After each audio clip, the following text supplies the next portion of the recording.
என்னைக்காவது இந்த பைபிள் ஃபுல்லா படிச்சிருக்கீங்களா? கேட்டா டைம். பிசாசு நேரத்தை திருடி கொண்டிருக்கிறான். அவனுக்கு தெரியுங்க, நீங்க ஜெபம் பண்ண ஆரம்பிச்சீங்கன்னா பெரிய ஆளா வந்துடுவீங்க. அவனுக்கு தெரியும், நீங்க பைபிள் படிக்க ஆரம்பிச்சிட்டா பிசாசுக்கு இடம் இருக்கு. இயேசு ஆண்டவர் வேத வசனங்களை கொண்டு பிசாசை ஜெயித்தார். ஆமென். ஏன் எதற்காக நாம் வேதத்தை வாசிக்க வேண்டும்? ஏன் பைபிள் படிக்க சொல்றோம்? ஏன் பைபிள் படிக்க சொல்றோம்? வாசிங்க யோவான் 17:17. யோவான் 17:17. உமது சத்தியத்தினாலே அவர்களை பரிசுத்தமாக்கும், உம்முடைய வசனமே சத்தியம். யாருக்கெல்லாம் பரிசுத்தமா இருக்கணும்னு ஆசை இருக்கு? உங்களுக்கு ஒரு ரகசியம், இந்த சத்தியம் உங்களை பரிசுத்தமாக்கும்.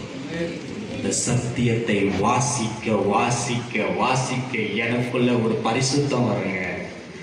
இது இந்த வசனம் என்னை பரிசுத்தப்படுத்துகிறது. என்ன படுத்துது? இந்த வசனத்தால உங்க சிந்தையை நிரப்புங்க. இந்த வசனத்தால உங்க இருதயத்தை நிரப்புங்க. இந்த வசனத்தால உங்க சரீரத்தை நிரப்புங்க. இந்த வசனம் நிறைந்திருக்கிற போது அது என்ன செய்யும்? பரிசுத்தமாக்கும். பரிசுத்தம் வேணுமா? வசனத்தை வாசிங்க. நீங்க பரிசுத்தமா இருக்கணுமா? வசனத்தை எழுதுங்க, டைரியில எழுதுங்க. ஐயா, வசனத்தை எங்கெங்கயோ நம்ம வைக்கிறோம். காலையில் எழுந்த உடனே மொபைல்ல ஸ்டேட்டஸ் வைக்கிறோம், சந்தோஷம். வீட்டில எல்லாம் மாட்டி வைக்கிறோம், சந்தோஷம். மனசுல இருக்கிறதா? எத்தனை வசனம் உங்களுக்கு மனப்பாடமா தெரியும் அப்படின்னு சொன்னா எத்தனை வசனங்களை நம்ம சொல்ல முடியும்? ஒரு உலக பிரகாரமான பாடல்களை பாட சொன்னா அப்படியே மனப்பாடமா பாடுவோம். எத்தனை வசனங்களை என் மனதில் நான் வைத்திருக்கிறேன்.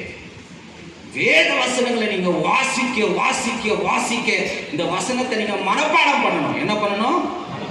எழுதணும். அதுக்குன்னு ஒரு டைரி பண்ணணும். ஒவ்வொரு நாளும் ஒரு வசனத்தை நீங்க எழுதணும். நீங்க எழுத ஆரம்பிக்கிற போது பரிசுத்த ஆவியானவர் கிரியை செய்வார். ஆமென். இயேசு எழுதினாருங்க. எங்க தெரியுமா எழுதினாரு? இந்த ஸ்திரீ, பாவம் செய்த ஸ்திரீ என்ன பண்ணாரு? தலையை தொட்டு என்ன எழுதியிருப்பாரு? ஆனா எழுதினாரு. அவர் எழுத ஆரம்பிச்ச உடனே அங்கே பாவத்திற்கு ஒரு விமோச்சனம் வந்தது. மரண தண்டையில் இருந்த பெண் காப்பாற்றப்பட்டார்.